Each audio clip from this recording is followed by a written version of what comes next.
Brilliant. So I think that's the basic admin done. The other thing is I go to heaps of these, love learning about developing people. One of the things that sometimes frustrates me is there's one slide and it sits there for ages and everyone's chatting. We have the exact opposite of that today. There's a lot of stuff we're going to chalk through. So we've quite a lot of content. We'll try and keep it bright and breezy, mix of voices. If we go too fast, please do drop us an email, please do let us know. And really the format of today's is threefold. The first thing we're going to do is I'm going to hit you with a bit of a stat attack. We've got some new research coming out that's really interesting. I wanted to share some of that just to paint a picture. The second thing we're going to do is we're going to really talk through a framework around which we've kind of hung today's moments of truths. So I'll introduce that very briefly. And then we're going to walk through 6 career moments of truth. So I don't know where you're at in terms of your career, what particular problems or challenges or phases you might be looking at assessing. But really, we brought 6 to bear. Of course, there are more, but we've picked 6 of the ones that we are getting asked about by clients at the moment. So as you can imagine, in mine and Rachel's role, we talk to clients all the time. So we thought we might demonstrate some value to you by sharing just some of those examples and pertinent themes that are coming through. So what's one of these without slides? Of course, we have some slides, but please do feel free to keep going in the chat and what have you. Feel free to sort of partake as much as you can via that. So that's me, and that's Rachel. I just wanted to know a little bit about you. So if you're here purely as an employee, maybe you're approaching a career moment of truth, please feel free to put employee in the chat. If you're a leader or manager of a team and an employee, feel free to put that in the chat. If you're HR with your hard hat on, dealing with everybody's rocks they're throwing at you, feel free to put that in. If you're all three, feel free to pop that in. We just thought we'd get a feel for the blend of who's on the call today, because it'll just help us tweak the voicemail. So I'll give you a few seconds just to warm those keyboards up as well. And if you don't want to answer, that's absolutely fine as well. If you've other what have you, and we'll just give that a few seconds just so everyone gets on. And Rachel, if you can let it run for a second or two, and then let me know the blend. We had a very distinct blend when we did this face-to-face on Tuesday. I don't know if it's the same, Rachel. You let me know. Yeah, it's all coming in thick and fast. We've got a good number of HR professionals, some employees, some managers, and some who are all three. Yeah. Great. Okay, fab. Great to have a good balance. Because certainly on Tuesday, it was I probably made a mistake. The first question I asked was, who's here from HR? And I meant to follow up with the others, but everyone had used all their energy putting up their arms for HR. So great to know who's on the line. And thanks so much for joining us. Here's the hat we're wearing. We want to help you achieve 3 things, regardless of the moments of truth in your employees and your colleagues' careers. We want to help you keep them, we want them to stay, but we also want them to say good things and advocate for the organisation that we work for. And we want people to strive. We all know when you walk around an office and everyone's in roles that really, really work for them and they're excited and bought in. We know what that feels like. We also know what it's like when we walk around an office and people are staying because they need to get paid, but there isn't that energy, that excitement, that activism around careers, and that's what we really want to help generate. So I promised you a stat attack. Brace yourselves, and remember the slides will be sent around afterwards. So we know it's a win-win. If we can get people engaged in careers, it's brilliant. They will stay longer, and whilst they're staying, if you can get people bought in, they are much more engaged. 21% more engaged. What does that mean? It means they're working harder, more accurately, with more passion, and performing better. So we know what that looks like. That's the positive. On the negative, and I couldn't believe this when I first read this stat, the cost of losing people is massive. And that might seem an absolutely ridiculous figure, £30,614. What's it comprised of? Well, let's assume that Rachel and I are working with a colleague who's joined our team, and they are not bought into their career, and they are on LinkedIn having a little look around. Well, what's going on there? The first thing is we're paying them a salary. We're not getting a return, whether that's sales, whether that's fee-based work, whether that's drops in performance or operations that hold up the revenue that comes into the company, whatever it is, disengagement. It might go on for so long, actually people's roles become redundant and we have to make them redundant. It might be then that they're in their notice period and we have to pay them some gardening leave, or they've gone off sick, or that productivity dips even further. And it might be that because that person's dipped, actually the rest of the team start to get dragged down. And we do unfortunately see that a lot of the time. You need a couple of people to drag down a team and suddenly the rest of the team start to get burnt out. And of course, we live in a more litigious society now. There's a chance that person might make us redundant. So before that person's even left, there is a huge cost. Then we've got to backfill. We've got to fill that role. So there's potential recruitment fees if we fill via a recruiter. It might be that person we can fill internally and backfill, but then what about the role before them? So there's potential recruitment fees, negotiating the cost to get people in. So they're already employed elsewhere. How do we pull them over? You have to pay them more money. And the onboarding cost, and of course the dead time. Weeks in some cases, months in others, years in others, that time where you're paying that salary but you're not yet seeing a return. So that figure might seem crazily high, but actually it does start to add up. So with that in mind, the positives and the cost, this is some really interesting data. It's coming out to you soon. So we've done a great survey as part of Adecco's more broad survey. We have multiple service lines right the way across the employee lifecycle. So recruitment, whether it's developing talent, whether it's developing leaders, whether it's helping people at the end of their career or when they're moving on. So this is across all different walks of the career lifecycle. What are employees feeling at the moment? People want support. They want to know where to get going. People want to drive their careers forward, but they don't always necessarily know how and where to get started.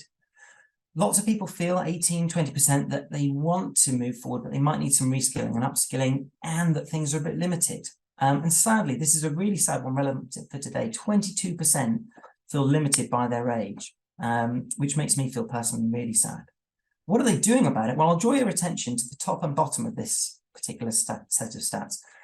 47% of employees now are on LinkedIn and other sites looking for roles. Within your organization, maybe it's even you on the end of the phone. People are out looking for roles, 47%. Only 8% of people are checking internal job boards. How sad is that? That our internal mechanism to move our colleagues' career forward is much less attractive and easy for them than that external factor. So why is that? We're going to have a look at that. And then why do employees leave? So of those employees who are leaving, and we'll explode this view later, people feeling like their career is not progressing, there isn't meaning in their work, maybe they want to run their own business and grab some control, and people concerned about automation, restructures, people avoid their roles will cease and they want to jump before they get pushed. So it's a pretty, I don't want to paint a bleak picture, it's also an exciting picture because there's great opportunity to flip this around.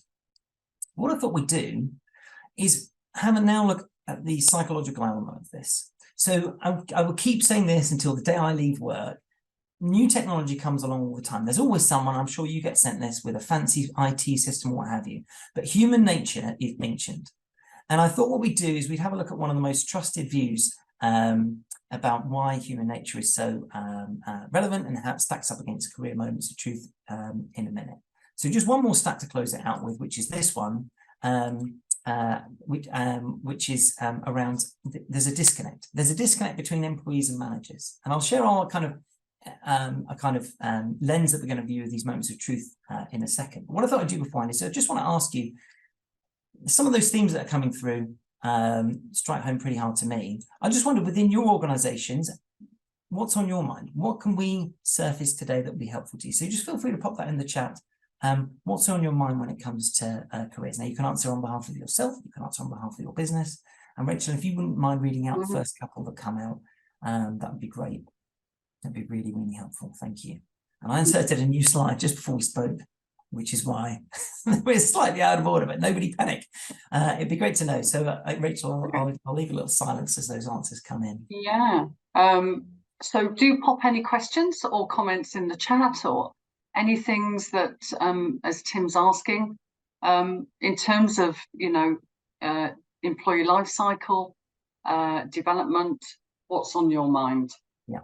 So I'll just give it a second if any come in. And again, if you're here to listen, you don't want to type that in, that's fine by us. Okay. Yeah, so nothing coming in. Nothing yet. All right. Tim at the moment. So So we're warming up, I think. If you're typing away, hang on. No, they're coming in thick and fast. Right, fantastic. Okay. Hang on. All right.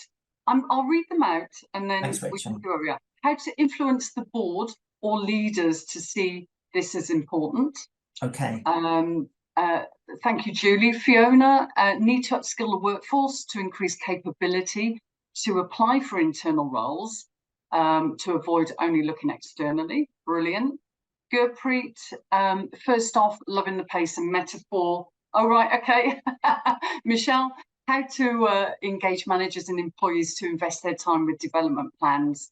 And Gurpreet, thanks Gurpreet, how to influence the incumbents. So you've got Brilliant. managers, incumbents, yeah. Fab. Thanks so much, everybody. And, we'll try and get to some of those as we go. And like I said, if we don't, we're just going to put our email addresses in, do hold us to account, do fire questions. Yeah, there's more, we'll save the chat, there's more in there. How to foster mobility in a medium-sized or smaller organisation. Learning why people want to leave, yeah. Brilliant. Okay, well, we can come on to that throughout the talk track. Real. Okay. I shall march on. Unless, Rachel, there's any more that are coming. Jennifer's raised her hand. Okay. I can allow Jennifer to talk. Hang on 1 minute. Jennifer, hi. You've got something you want to ask? That was done in error. Oh, error, no worries at all. I didn't want to ignore you. Okay. That's okay, thank you. All right, thanks, Jennifer. No worries, thank you. Okay, thank you, cheers, Tim. Okay, no problems. Great. Well, great to get a sense of who's on the line. Great to get a sense of what's on your mind. We'll try and answer some of these as we go, because there are specific moments of truth that pick those out, and we've got some good examples to hopefully bring that to bear. So we've hopefully painted not a bleak picture, but there's heaps of potential to advance. There is, and it sounds like people have got their fingers on the pulse here. There is a disconnect. So one of the things that our survey found out was actually lots of HR leaders think, yeah, we've got a strategy, we're doing okay, and yet we've got this massive amount of people who are thinking about leaving. So I mentioned around this human nature being ancient. What we've done is we've had a little look through one of the foremost models of change, which is the SCARF model, which hopefully many of you know, but I'll talk you through it briefly as we go. And we tried to map that against these career moments of truth. I'm going to share one of our new data sets around why people are leaving, and we've mapped SCARF against that, and I'll talk you through that in a minute. So why might people join or leave a role? So push and pull factors here. The first thing, status. I signed a physical contract with the world of work with an employer, but there's this psychological contract. Psychological contract, by the way, great book, definitely worth checking out. There's also a YouTube summary of it, which is worth watching. But I joined this new job, I get some status. I joined this new job, and actually there's a bit more certainty. Interest rates are rising. I've got great pressure on myself. Actually, well, I wasn't sure if I was going to get that internal role, but actually externally, yeah, I can achieve it. So status, certainty, autonomy. So we saw a rise in the number of people looking at starting their own business. Actually, there is a drive for greater agency and greater autonomy. I joined this job because I wanted to kind of express myself and take action. Relatedness. I joined this job, or I left this job, because I really like those people. I liked their image. We connected, we clicked. So the value of networking. And then fairness, which is more of a push factor I expect for most. But actually I left because I got stuffed. I left because I thought that was so outrageous. I think fairness is probably one that plays out. Now, if you map the SCARF model, there's a brilliant YouTube summary of that. For those of you who don't know it, David Rock's SCARF model. It's a great 3.5 minute watch. But the SCARF model, if you map it against most of the career moments of truth, why people have decided to leave an organization, there's a gap. And it's identity. So we've added that. So we're going to share today, this is the sort of lens that we'll view these career moments of truth through the SCARFy model, which we've done just for a bit of fun, just to help articulate some of these moments of truth. But I can remember I started my career in management consulting. I somehow found my way onto an IT test team. Goodness knows whose decision that was. But while I was there, I can remember myself and a colleague were sat saying, yeah, it's quite a glossy company. We've certainly well paid. We've got a degree of freedom of what projects we choose. I like the team. I'm well treated. But oh my gosh, if I have to do one more test script, this just isn't me. I'm going to jump out of the window. So identity is a really powerful driver. So that's the lens that we're going to apply over today's session. And what I did, and this is a tiny font alert, this is coming out very soon. And it's part of the recent Adecco survey. So it will be on its way to you. These are the top reasons why, when people have said they will leave, why they've left. So better salary. I want more certainty. I want to run my own business. Actually, more autonomy. My career's not progressing. Oh, that gloss of getting a new role has worn off. I felt great about getting this level. Now it's been a couple of years. It's wearing off. My work isn't meaningful. It doesn't connect with my identity. And I won't read the whole thing. I'm sure loads of you have screenshotted it. Watch out for the real deal when it gets sent out. But you can see how that model maps. And that's what we're going to use today, that SCARFy model, to walk through those moments of truth.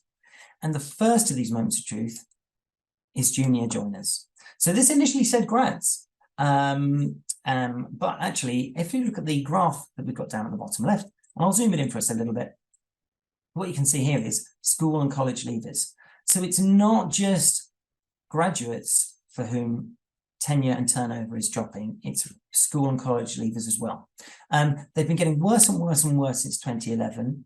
The worst of those industries, if anyone wants to guess, you can get your answer quickly in on the chat. But the worst of those industries is legal. Legal has the highest dropout rate. The best of those is pharmaceutical. And these are expensive people. You have to pay quite a high rate to get good graduate and school leaver talent. Then you have to upskill them, massive investment in upskilling them. So there's that 2-3 year itch. And what I want you all to do with me is just imagine you're walking past this person's desk. For those of you who've done our career focus or talent builder course, this person in that is called Molly. And I don't know, I lose sight of the amount of times that I've seen this picture of Molly. But we're walking past Molly's laptop, just happens to be in the office, and she slams the laptop shut. And just as that laptop lid is flying shut, you just see LinkedIn job application coming up on the top of her screen. So you casually turn to Molly and you say, "Oh, hi Molly, how's it going?" And she gives you this rundown. She says, "Oh, I'm a few years in now. I've just bought a flat with a couple of friends. I missed out on the promotion. I do quite like my team. There's a lot of virtual working though.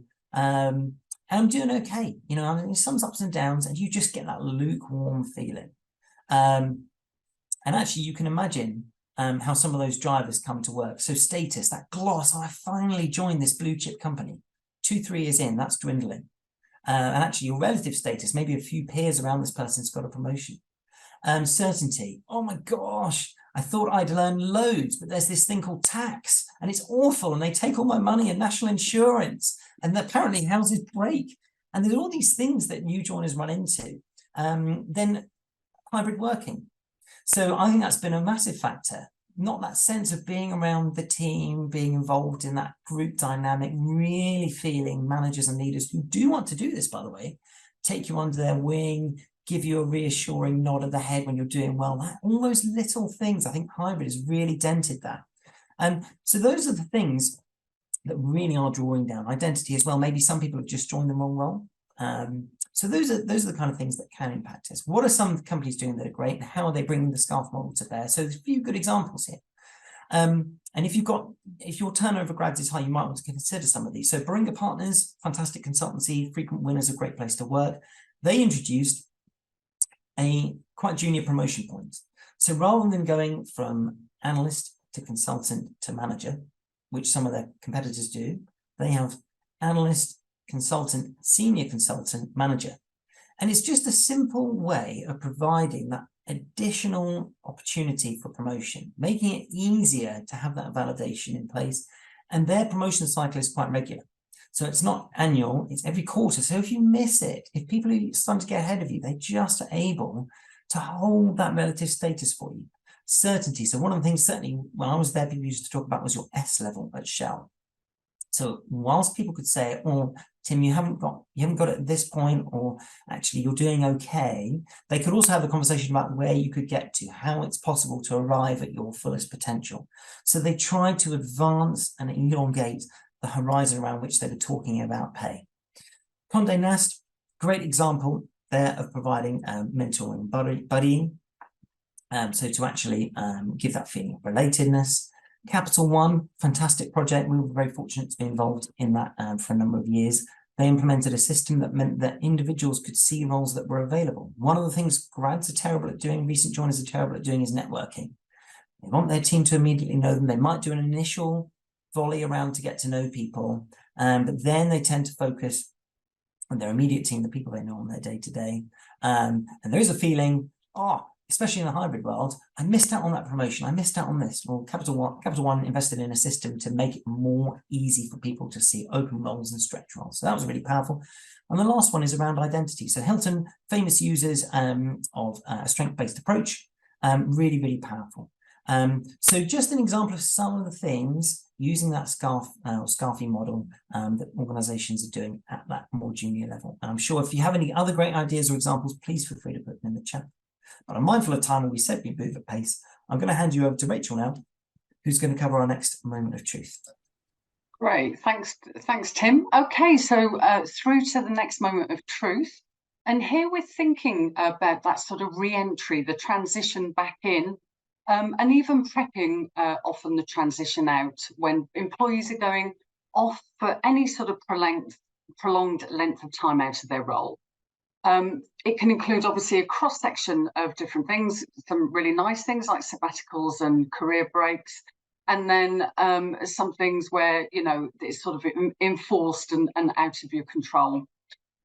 Today, we're going to focus on sort of parental leave, really maternity leave, and then leave due to workplace mental health challenges, which really has become quite a big thing since the pandemic. We keep talking about hybrid working, but that sort of impact of the move to certainly more focus on home working has really impacted, certainly on some of the generations, the younger generations who maybe are working in bedrooms or kitchens at home or shared accommodation. But actually, probably a little bit easier for working parents, working mums to be able to sort of do a little bit more of that sort of hybrid working, some from home, some in the office, not the same pressure there. Again, generalisation, that's not the same across the board. But actually, what we found here at LHH is that burnout has become virtually the most discussed topic in our coaching sessions for at least the past year now. So there's a lot going on there. So that's why we're looking at both of these at the moment. So next slide, please, Tim, that'd be great.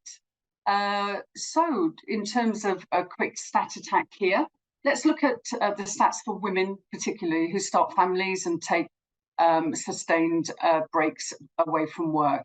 So 98% of that sort of working population wants to work. So virtually all of them. And not far under 90% want to work 3 days or more, which was quite a surprise to me. I often sort of get told that maybe it's a couple of days a week that people are looking to come back in and work if they've taken time off for starting a family. But actually the average is 3 days or more. And then just looking at some of these next stats, if you have taken a career break to start a family, or 9 months, whatever it may be, and you come back in, 44%, so almost half of that workforce population has re-entered at lower level jobs and roles, which is, you know, pretty powerful as a stat. 11% have left the workforce entirely, and 19% entirely after 3 years. So that's probably going off on the second or even third time of mat leave. Just to pay attention to the stat around companies that invest in their staff and their family experiences have over 5 times more revenue growth as a result of higher talent retention, greater innovation, you know, that sort of different inputs and increases in productivity. Great, thanks, Tim. Next slide, please. So we'll keep this one quite short. Tips on when mothers come back. So we're coming at it from the Scarfy model. There's quite a few points there on relatedness, making parents feel valued, enabling them to check in with the team well before they're due back in. Probably knowing what role they're coming back to, because as we know, they don't always come back to the same roles. And then assigning somebody as a buddy that they can really sort of be able to call on whenever they need to, even just basic things like get updated on where certain things are in terms of files and teams and, you know, some really sort of basic practical stuff, as well as maybe some of the more emotional stuff that gets in the way as well. In terms of certainty, great to know that they're still going to be invested in upskilling. We know that, you know, with loads of online resources now, all of you have got great systems there that we can tap into on the upskilling side. So maybe reminding them where they are, what's available. Certainty in terms of flexibility and certainty, coming back, having, you know, younger people in the family that need more attention, might need to take some hours off here and there, days off for, you know, sickness that's not planned, that sort of thing. Also offering parental coaching. A lot of companies have done that at a really cost-effective sort of price, and really found the impact and the effectiveness of that to be huge. Great, thanks, Tim. If next slide, please. Let's just have a quick look at the stats for UK employees with being affected with mental health challenges. So 56 billion it costs the UK every year in terms of costs. And that is really dealing with things like, let's have a look now. So absenteeism costs us 16 billion a year. Turnover of staff due to having to leave roles has cost an annual cost of 22 billion. And then presenteeism, as opposed to absenteeism, 28 billion, which is almost double the cost of absenteeism. So there's a lot going on that, you know, I'm sure we know about, but sometimes it's really difficult to deal with. So days off annually that have been monitored across the UK in recent surveys are 18. 61% of the UK employees struggling with mental health have left or planned to leave their job. This is in the 2023 stats, so all very recent.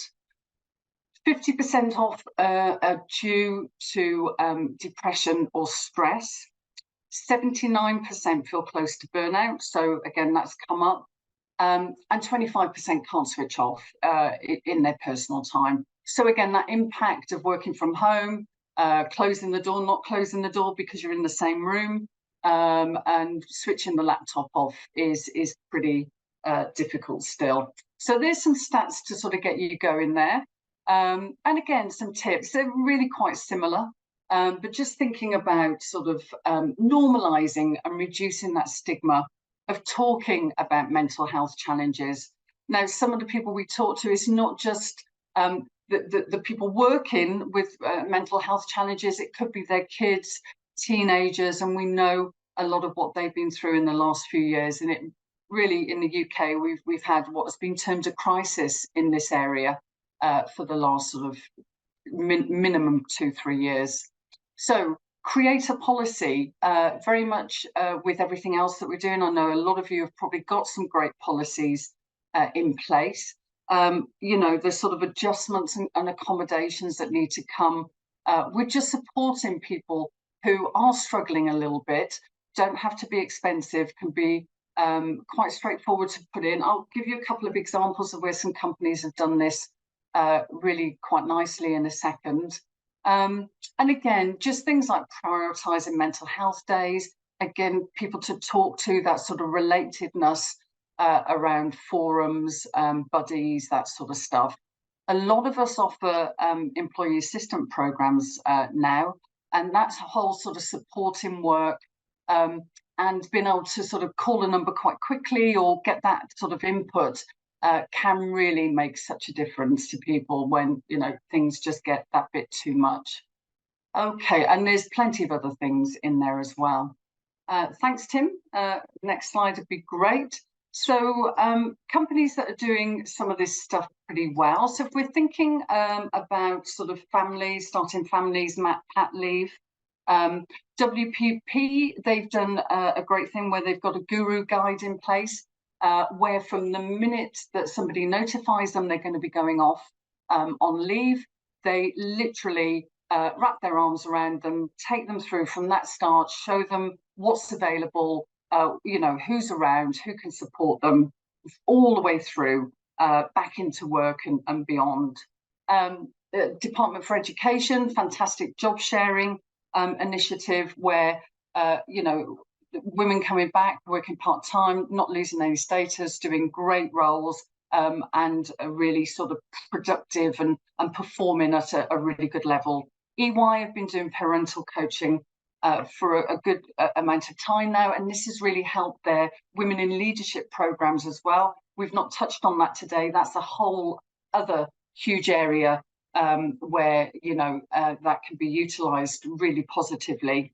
And then Coty manager coaching programs, and I know some of you brought up in the chat, sort of influencing the manager population, supporting that manager population is key, and actually can be really challenging as well. And if we're thinking on mental health side, helping in the workplace there, Aviva, since the pandemic, have put in place a winter wellbeing initiative, which has gone down really well. It's simply an extra day off work in the winter to, quote, make life a little bit brighter, which I thought was quite nice, as well as free access to a meditation app of their choice, Headspace or whatever it may be. Hermes have got an online wellbeing hub, again, free access to everybody 24/7, and a really large number, ratio-wise, internally of mental health ambassadors to be there to support people within the organisation. Great, thanks, Tim. Over to you. Thanks so much, Rachel. And just on the manager front, one of the things that came to me as Rachel was speaking, if you've got a window open, don't do it now because it will distract you. But there's a brilliant McKinsey article on returning mothers, and they are more ambitious and they are more productive. Everything in there just shines for these mums who come back.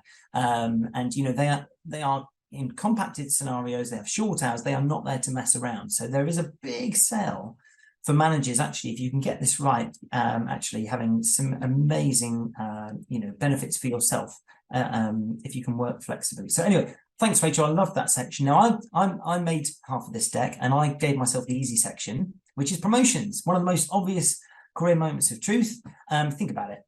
Push or pull factor, status. Yes, I got this little bump. I got a new role title, certainty. Maybe I get paid a bit more. Autonomy. I've taken this into my own hands. Relatedness. Oh, the team actually do value me. The team do rate me. My manager does rate me. It's that real feeling of, yes, you want me, you want to back me. Fairness, we called that out before as maybe a push factor. And then identity. If you've got some colleagues who really are committed to a career path, obviously moving them forwards is hugely powerful. So I shan't dwell on that and say, hey, did you know it's a career moment of truth? Everyone knows that. There is one thing that I'm going to get to that will surprise you. So here's some examples of what clients have done and non-clients. We just wanted to, this isn't the LHH show. These are just examples of things that have been done that are really, really good. So City, worked with them recently, doing an exercise where they got people to do a fantasy LinkedIn profile. So one of the traps people run into is, I'm at this role, the role above me is here, and they can't see past the org structure. Actually, what we were able to do in that session is a nice thing you can do with your employees, just as a little stunt with your colleagues. We got them to draw their own fantasy LinkedIn profile for 3 years' time. Forget role titles, forget any of that. What would your day look like? What kind of things would you be learning? What kind of experiences would those colleagues of yours describe around working with you? Break that org structure, get people to look beyond. So that's an example of some great work at City. We were very fortunate to work at BT with a guy called Ian Thorpe. And Ian brought to our attention a brilliant article, which is in Harvard Business Review, around competing commitments. So many of you will know the saying, if you want to get to great, you have to give up the good. And that's what this is all about, competing commitments. So I might have in my identity, I'm a team player. I'm a team player. That's what's got me so far. My identity is I'm a team player, but it's stopping me progressing because I keep holding on to everything, not saying no. I'm actually not delegating pieces of work. I'm holding everything on and it's getting in the way. So even though I see it as a good thing, actually it's holding me back. So that competing commitment, some of the thinking around that, really powerful exercise you can do. And there's a really nice example of how you can work that in on that article. Do check it out. Other things clients have done around promotions: Sanofi, big users of mentors; HSBC, using coaches and making coaches available to people; Truist, coming at it from a systems viewpoint, the system which helps people to find roles that might be relevant for them based on their skills, which I think is really cool. And then Computer Center, this is one of ours. We were very privileged to work with Computer Center, so hi Computer Center for online. We did some work around employee empowerment, so actually getting employees to think about what they're all about, what makes them tick, and managers, and helping managers to have good career conversations. And there are some amazing, terrifying stats out there around the percentage of managers who know how to have a performance management conversation. It's quite a high percentage.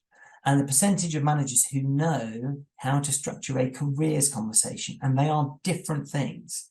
And it is an abysmally low stat. So there are different sources for it, but it's somewhere around 8% of managers. If you said, How good are you at running a career conversation? Are you good or terrible? Lots of, yeah, I'm okay at doing it. But then you ask them to describe what they're doing. It's a performance management conversation, a true career conversation. So getting people to have those, empowering managers to do that. If you want to catch up with us about how we do that or how others do it, please do let us know. All right, so that is promotions. But I did say there's a sting in the tail. And here it is. There's an accountancy firm who did a brilliant piece of work using their data. So they have a huge amount of payroll information, and they reviewed 1.2 million people, 2019 to 2022, based on their grade, how much they were getting paid, when bumps in pay happened, and when their pay dates stopped, so people left. And what they found was this. Using those factors, they found 29% of employees left their companies within a month of receiving their promotion.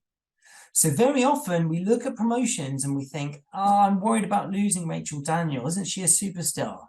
No worries though, she's up for a promotion in 6 months and we can take her off the ball with those people. But actually take it back to the emotional factors involved. If somebody's emotionally checked out of your organization, they are going to start looking at that promotion as leverage to leave. And that's all they will see. So we need to keep our eye on the ball all the time, making people feel related to, making people feel cared for. And it's a really good stat to share with managers. If you're going to do an internal talk around career, just stick that up on screen. You know, got to make everyone feel like you're engaging in their careers. Brilliant saying I love. We aren't thinking animals that happen to be able to feel. We are feeling animals that happen to be able to think. And that is a killer example of that at play. Okay, we've got to keep people feeling engaged because otherwise they're going to get that promotion and they will leave. Right, I'm off my soapbox now, and I'm going to talk about our next moment of truth. So one of the things that we run into with lots of clients is they say, oh my gosh, we've got all these great people, and they're brilliant, but they can't get promoted because there's somebody who is more senior than them, and they aren't going anywhere, so it's a waiting game, and those are the people who are well paid, highly trained, and they will leave if they're looking to go. So it's a real talent bleed. And we've got this phenomenon happening at the moment. And you can look up articles on the silver tsunami, for example. Our working population is getting older. So 10.4 million older workers, about a third of the workforce is increasing. And the pandemic made people think, oh, actually, do I really want to keep doing this? And there's a huge opportunity if we can retain that older generation, but light them up around the things that they love. There's a win for those people in that generation. I mean, how tragic, those stats I read at the start of this thing, that lots of people felt, oh, I've got to leave because I don't think my career is going to progress because of my age. So there's a group of people, the older demographic, who are ignored, who you just say, well, they're there and they're blobbing along and they're doing a great job. We've got to light up careers for them, which is then going to help them to actually think about which parts of their role they might be able to delegate, how they might be able to get people involved underneath them. It's a really powerful pipeline. And we're going to talk through some of the ways that we can help, do help clients to really turbocharge that generation. Just 4 in 10 managers open to employing those over 50 to 64.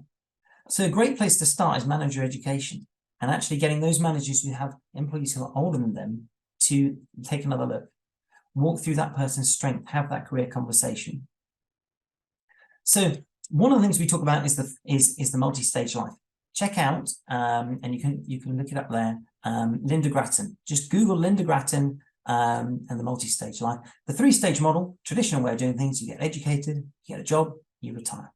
The multi-stage life, get educated, start working, start exploring, transition, maybe do a bit more education, maybe flip to partially self-employed or fully self-employed, maybe have a portfolio career.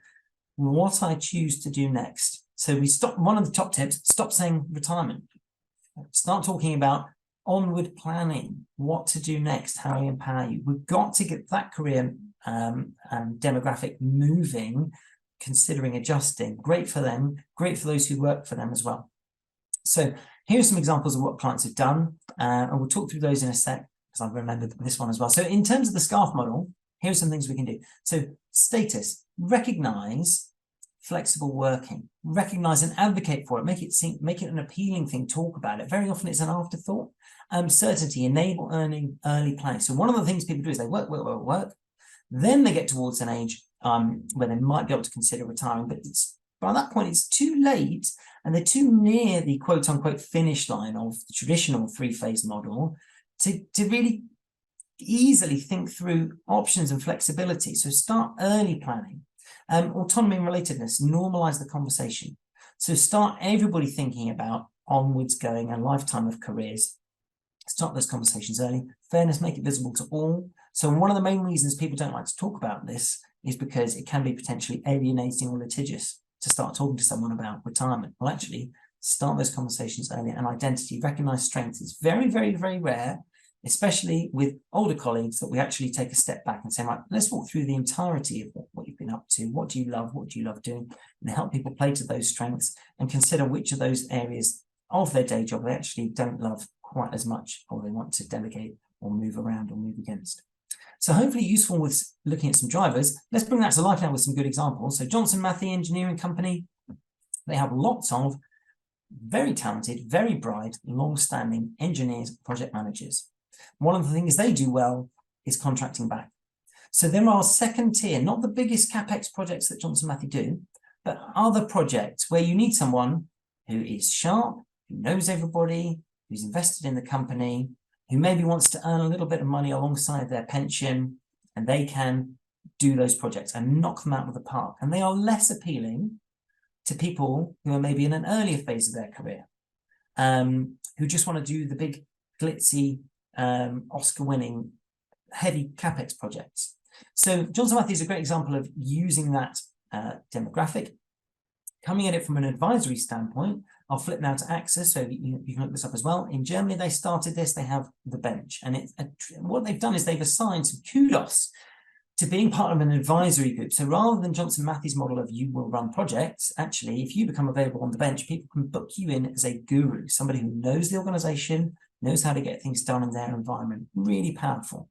Heineken, jumping around the slide a bit, they introduced a mid-career health check, with the idea being that actually people could, at an earlier phase, before it started to become about retirement, talk through, okay, let's check in where you are, let's check in what lights you up, let's get you some processes, some thought processes to continually refresh your career. And then they're able to continue those conversations rather than going, oh, you're a certain age now, let's talk about retirement. David Nieper, looking at it from a recruitment perspective, they were able to recruit, in building on Rachel's presentation earlier, lots of older women into their factory, bright people, intelligent people, people who actually had aspirations, who didn't want to sit around, and they were able to recruit them in because they valued them. They actually went out and proactively sought them. Aggregate industries, on the theme of being wanted, one of the big things when we chatted to them was all their branding around their offices. And I challenge you to do this. When you go into your office next week, have a look around, look at the corporate imagery. Are there older people on there? Because there probably aren't. And that was one of the things Aggregate noticed, was if they wanted people to feel valued, engaged with, part of the vision of working there longer, or in a different guise or in a contracting guise, why wasn't it reflected on any of the cultural wallpaper around their offices and in their branding? So they had a big drive to modify that. And then IBM thought very creatively. They guaranteed people roles back if they went and explored other things. Go and start your own business, have a little try out contracting. And it was a great way of breaking that barrier of, oh my gosh, I've got to retire. No, you don't. Go and try something new, we'll buy you back. And you can Google any of those and get a bit more info, or you can pick up on me and Rachel. So just some examples of how we can light up that generation, providing engagement for them, an opportunity for people who are slightly more junior. So I think that's my section for this bit wrapped up, and I will hand you now to Rachel. Thank you very much, Tim. Some brilliant examples there. Thank you for sharing those. And that segues really nicely into our sort of next career moment, moment of truth 5, menopause. So Tim was talking about the older women population. Now, the average age around menopause is 51, apparently. Why is this important? Because the sort of 50 plus women population is the fastest growing segment of the workforce in the UK. So, and that is something I did not know. So there's some power now when you reach 50, you've got to go for it. But lack of menopause awareness and support in the UK costs us 10 billion. Again, quite a massive stat there. So, and we know there's a lack of awareness. We know there's a lack of support because it's not something that we've been talking about for that long. And we do need to talk about it, as we know. So if we've got 10 million working women in the UK going through menopause at this moment in time, that's pretty big. And when a quarter of them is suffering so severely with physical and psychological symptoms that they're really considering leaving their job, that's massive as well. I mean, psychologically, I think often if you're going through menopause, half the time you don't even know what it is. Because it feels new and you're going mad and your body's not working. You can't walk down the stairs because your ankle joints have really sort of stopped working as well. It's just some examples, maybe from a personal angle that I might have experienced. But once you start talking, once you realise that actually this is what's happening, that it's not that you started to forget things or whatever, you are actually going through another sort of life stage, it can be great to know. And as we know, a lot of GPs, even in the UK, are not trained in this area. They don't understand it. They often have one of their staff, probably a senior nurse, dealing with this side who maybe has done a little bit of extra training. So it really is all on, the women themselves to really find out and inform themselves. Having said that, our lovely Helen Tomlinson has now been working since March as a menopause employment champion. And she's been working with organisations like yours really to help think about menopause policies. What might they look like? What's a good first step? What's going to be easy things to implement that are not expensive and actually can have a really big impact and go a long way. So if you want to know more about that, give us a shout. She was actually here on Wednesday in person talking about this to a number of organisations on our Wednesday session. So yeah, I'll leave that with you and just let us know any further sort of interest in that area. Next slide, please, Tim. Brilliant, thank you. So again, some stats. 80% of menopausal women are currently in the workplace. 60% say it has a negative impact on their job. 20%, 1 in 5, have left their job due to the experience of menopause. 14 million days lost a year.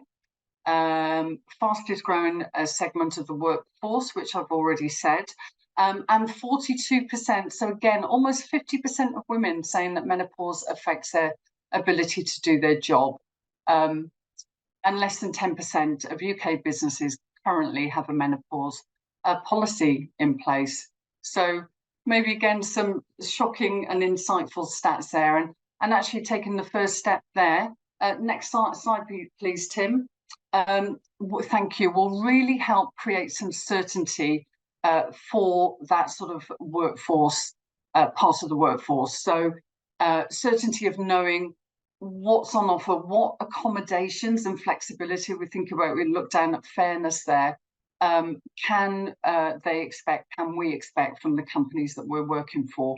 Again, if it's just a day off here or a day off there, if we are really struggling, or a short notice appointment because we know how difficult it is to get those GP appointments at the moment as well. Relatedness on this model is really outweighs a lot of the other areas, because it can be a very isolating experience. You know, when you think you're going a bit mad, you think you've got a bit old. So Tim was sharing some of those sort of thoughts earlier in the presentation. You don't want to talk about it, you don't want to admit it, and you certainly don't want to tell your boss around about it. So support managers to support their people. Let's make everyone feel valued, and we've got forums to encourage the sharing of ideas. Can be quite a simple thing to implement, or a menopause ally. So okay, I can see Michelle's question here on the right. I'll just quickly go to that. Do you think a menopause policy is absolutely necessary? You're an organisation trying not to have lots of policies, where you've got an on-site library where you keep information and have a great section on menopause. Would this suffice? Well, that sounds like a great initiative, and great that you've got all of that information, because I do think that information is often where things are lacking. But I'm not someone who can say yes or no to any of that. But it sounds like you're thinking about it and doing some good stuff there. So thanks, Michelle. Okay, and I'm just going to go time for something hot now, and the lovely Anastasia is going to play something for us.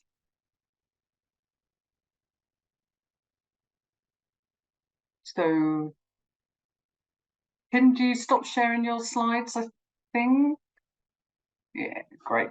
I'm not supporting a new fashion or auditioning to join in the line of duty. This is volcanic and very uncomfortable.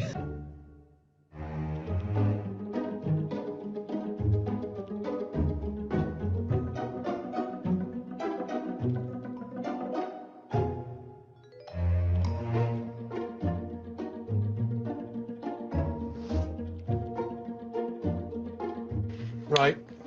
Now we're going to get hot.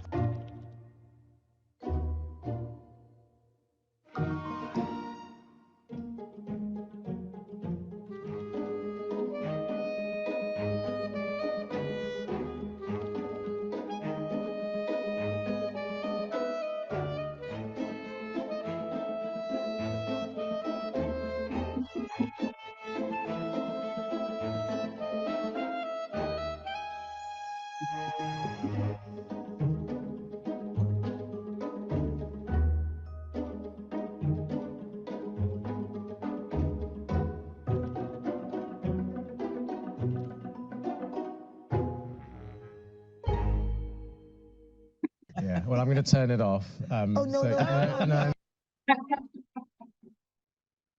Love it. Thanks, Anastasia. Over to you, Tim.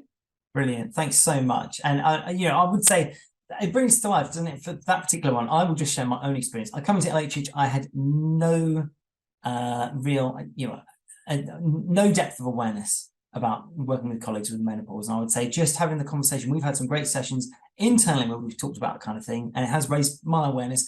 And I would say that's a great place to start across the board with all these. Is just having that conversation and getting things started. Now we're nearly there. You've stuck with us throughout our canter through the slides, and hopefully you can all see these. The last moment of truth. January is coming. Everyone's excited about Christmas right now, but January is coming. Two things happen the most in January. The first is divorce.